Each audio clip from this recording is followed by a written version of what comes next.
Você sabe como sua mente funciona? Você consegue compreender os seus pensamentos?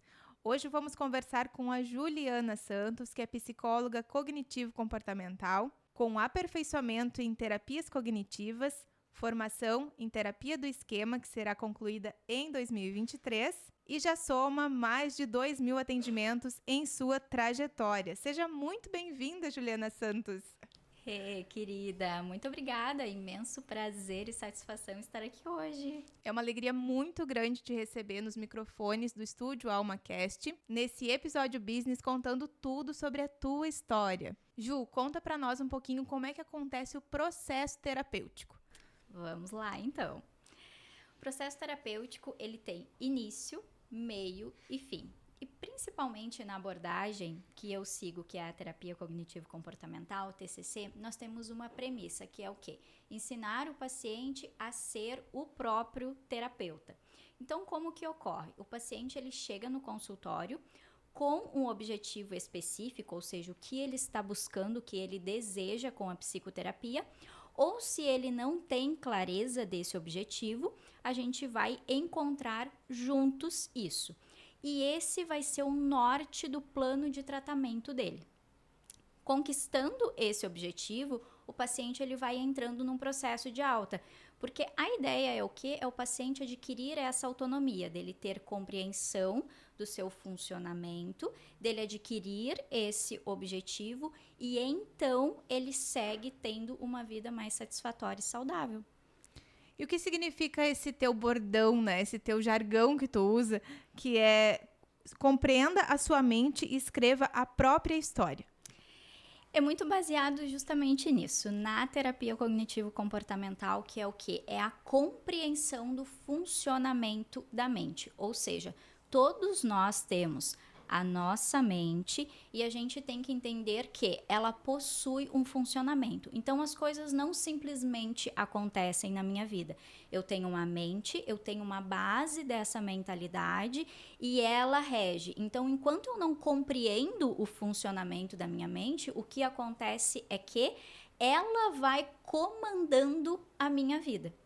E aí, quando eu tenho esse entendimento, esse autoconhecimento, é eu que vou comandar a minha mente e aí, então, eu vou começar a escrever a minha própria história. Isso tem a ver com o pensamento consciente e o inconsciente? Certamente. Só que o que acontece é que dentro da TCC e da terapia do esquema, a gente usa outros termos. Mas o que acontece é justamente isso. Se eu não entendo, se eu não tenho essa compreensão da minha mente, ela vai regendo e eu vou de uma forma inconsciente vivendo os meus dias. E aí dentro da TCC a gente vai usar termos como crenças centrais, crenças intermediárias. Quando a gente fala em terapia do esquema, a gente vai usar esquemas mentais. Então, são mais na questões de termos, essa diferença. E sim, popularmente, às vezes acaba sendo mais fácil compreender no sentido inconsciente e consciente. Que bacana, Ju. É muito legal a gente...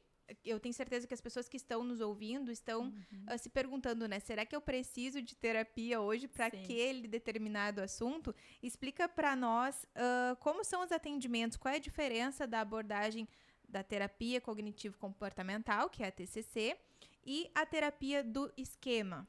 Quando a gente fala nessa diferença de abordagens, é o quê? É a forma como eu vou conduzir esse tratamento.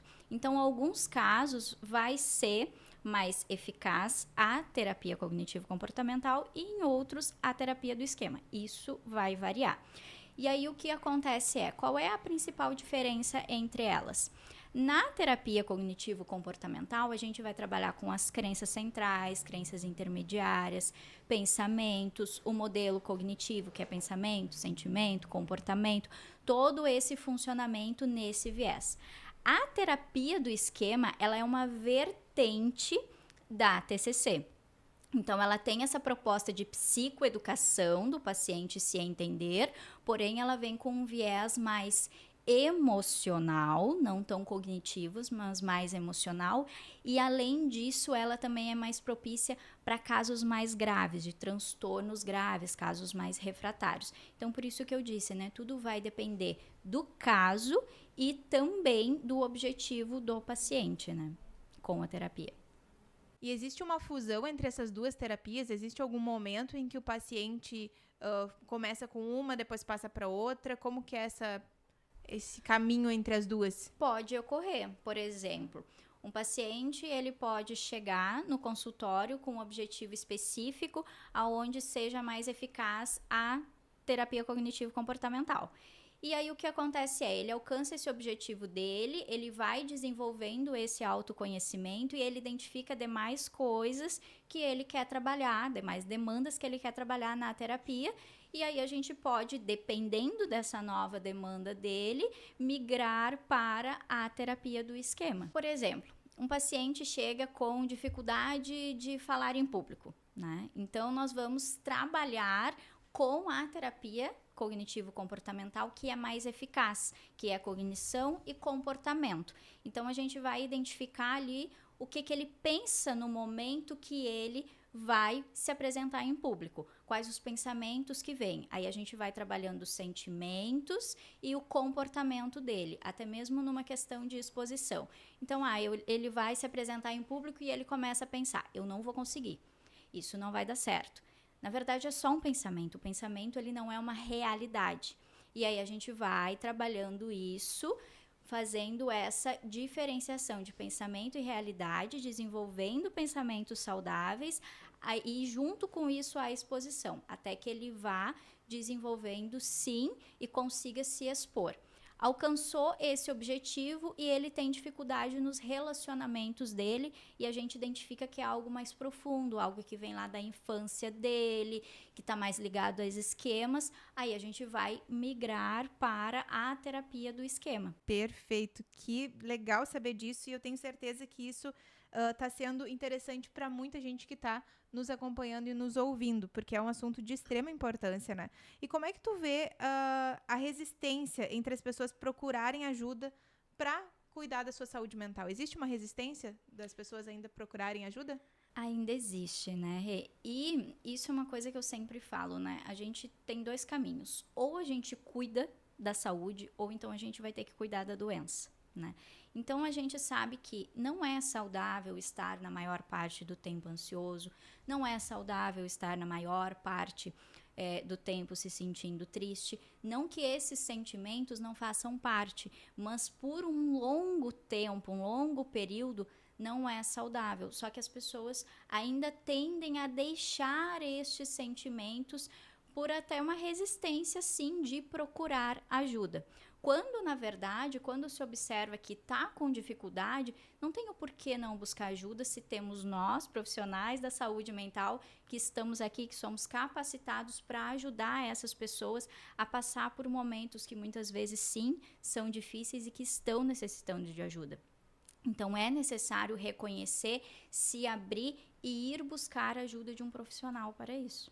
Na tua fala, tu comentou sobre ansiedade, depressão. Sim. Cita alguns sintomas, né, para a gente ficar atento aí aos nossos sentimentos, ao que a gente está sentindo no nosso dia a dia. Uhum. Por exemplo, a ansiedade, né, ela vai trazer justamente esse sentimento ansioso, mas ela pode vir muitas vezes com taquicardia, tremores, suor, que são os sintomas que a gente chama, né, de fisiológico. Assim como muitas vezes também uma irritabilidade, um incômodo, desconforto em algumas situações. A depressão traz muita questão de uma tristeza profunda e prolongada, um desânimo, alteração de apetite, alteração no sono. São sintomas que a gente sempre tem que observar o quê? A prevalência, a duração, a intensidade desses sintomas. É isso que vai caracterizar se é um transtorno ou se são apenas um período que a pessoa está passando. Porque o que acontece? A ansiedade, ela é um sentimento natural do ser humano, mas nós temos dois tipos de ansiedade, que é a ansiedade saudável, como um sentimento, e a ansiedade patológica. Então, a gente precisa de avaliação de um profissional para identificar. Porque sentir ansiedade até um certo ponto é natural, porque ela vai te preparar para algumas situações. Assim como sentir tristeza. Se tu está diante de uma situação difícil, tu vai sim, é natural e é saudável tu ficar triste. O que não é natural e saudável é tu mergulhar nessa tristeza. Então a gente tem que identificar essas variações. Legal, Ju. Eu achei perfeita a tua colocação, porque realmente, né, são sintomas muito naturais. Deixa de ser natural quando acaba havendo um excesso, né, Sim. de ambos os sentimentos. Que bom esclarecer isso. E o que é um mito hoje, um mito comum entre os teus clientes que tu gostaria de desmistificar? Interessante essa pergunta, gostei. Acho que um bem importante seria o eu sou assim e não vou mudar, né? Então, sim, é possível mudar. Só que tem que estar disposto a passar pelo processo de mudança, né? Se a gente pensar, por exemplo, eu gosto de fazer muito analogias. E se a gente pensar numa estrutura de ferro, uma cadeira de ferro, a gente vai fazer o quê? A gente vai desmanchar aquela cadeira, a gente pode fazer outra coisa, mas ela não vai deixar de ser ferro, né? Assim somos nós, seres humanos. Nós temos o nosso temperamento, que é natural, que é genético, mas muitas coisas nós vamos adquirindo desde que nós nascemos. E essas coisas nós conseguimos flexibilizar e nós conseguimos mudar num processo terapêutico. Então, sim, é possível mudar, é possível viver melhor, porém tem que estar disposto a passar, sim, por um processo de autoconhecimento e autodesenvolvimento. E aquela fala que a gente escuta bastante, terapia é coisa pra louco, né? Psicólogo é coisa pra louco. Como é que tu vê, como é que tu encara isso hoje? É um mito também que tu gostaria de desmistificar? Não é pra louco, né? Por quê? Porque até mesmo segundo a Organização Mundial de Saúde, ter saúde mental não significa ausência de transtorno mental. Então, o que isso quer dizer? Ter saúde mental significa tu ter qualidade de vida, tu ter relações saudáveis. Isso não significa que tu ter ou não um transtorno é o que vai determinar que tu está com a tua saúde mental em dia. Tu pode muito bem não ter nenhum transtorno mental, mas a tua saúde mental não estar bem. Então é necessário olhar para demais áreas da vida, né? Bem legal, já que tu falou em analogia, a gente pode então fazer uma analogia do cuidado da saúde física, da saúde mental com a saúde física, podemos? Podemos sim. Muitas vezes a gente acha que o nosso corpo físico está tudo certo, está tudo ok, vai fazer os exames e não está, né? Dá alguma alteração? Exato.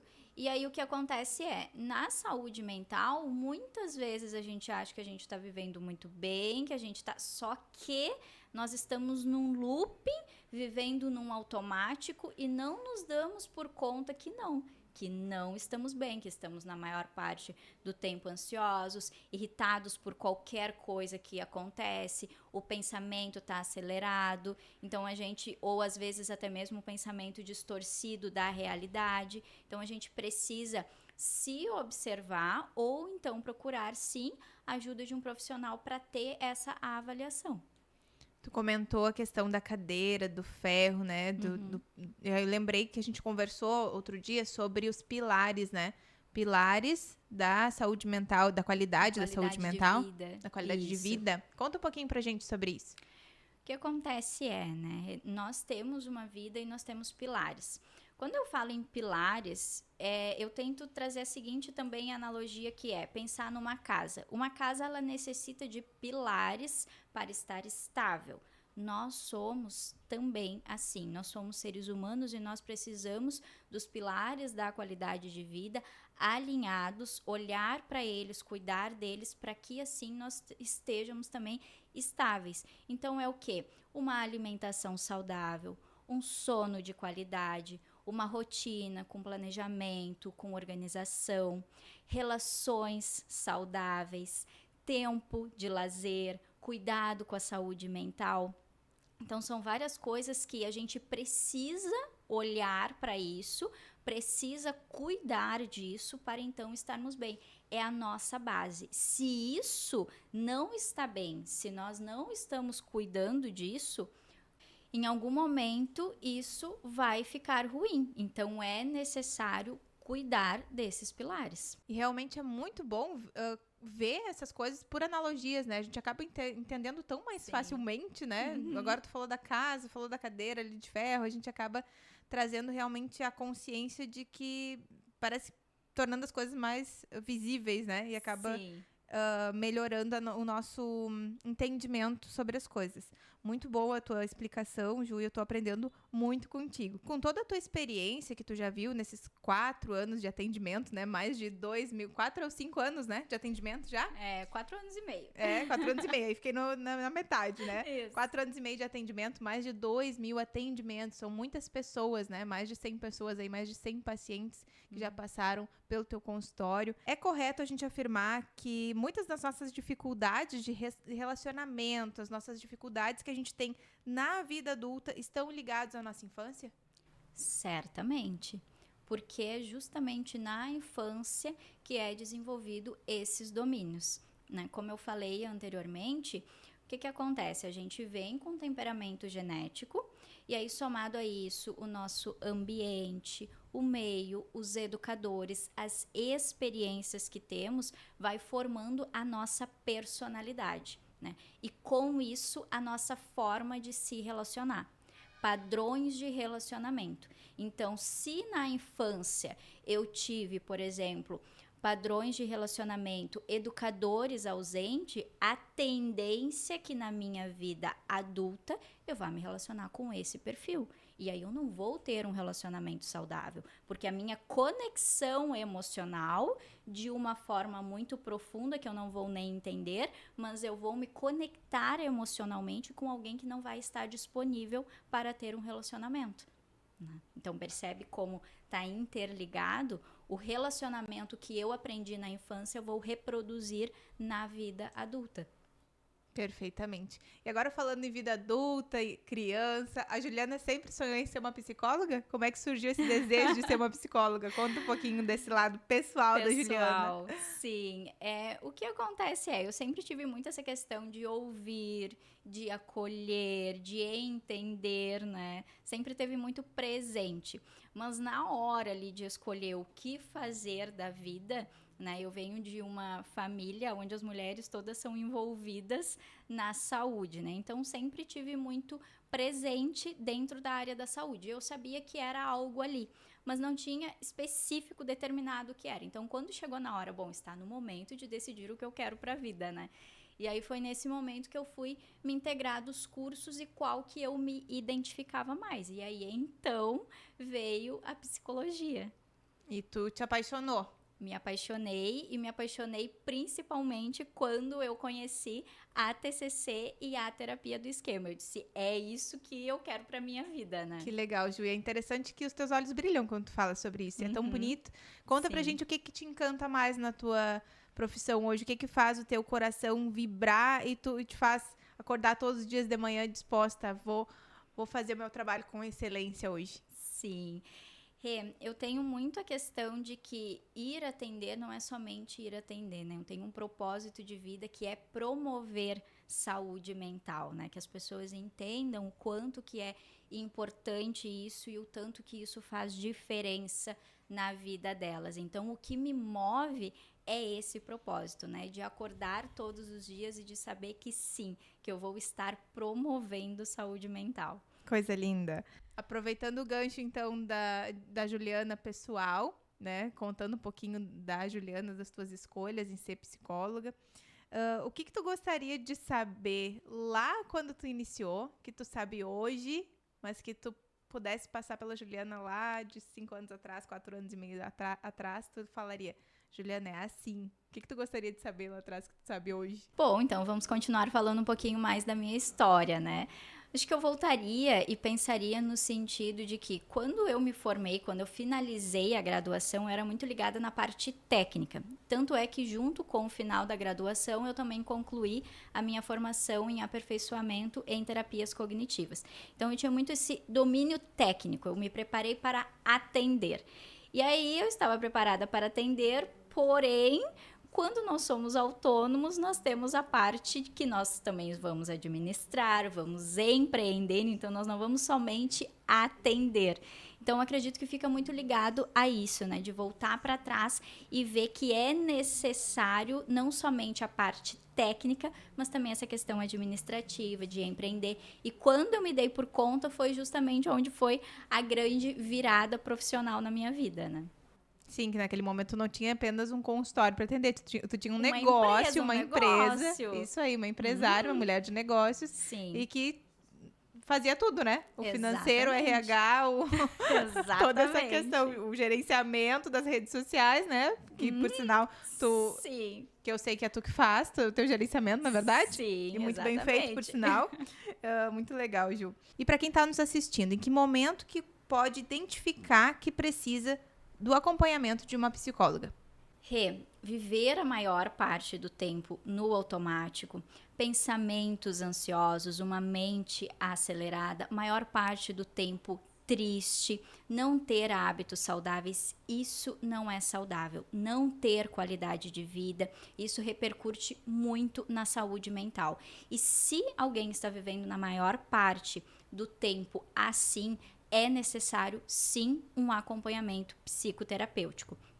Por isso que nos meus atendimentos eu olho para o paciente como um todo e trago muito essa questão de promover a saúde mental, para que assim ele tenha uma vida feliz, uma vida satisfatória e sim a vida que ele merece. Como são feitos os teus atendimentos hoje? Onde tu atende? Atualmente, eu atendo de forma presencial e online. O meu consultório ele se localiza no Pátio Urbano, na sala 205. E também, para quem quiser conhecer um pouquinho mais do meu trabalho, eu divulgo conteúdos nas redes sociais, @JuSantosPsique. Que alegria, Ju, te receber, conhecer um pouco mais da tua história. E eu tenho certeza que tu vai ajudar muitas pessoas nesse caminho aí de promover saúde mental para as pessoas que eu tenho certeza, né, que tu já comentou que é o teu propósito.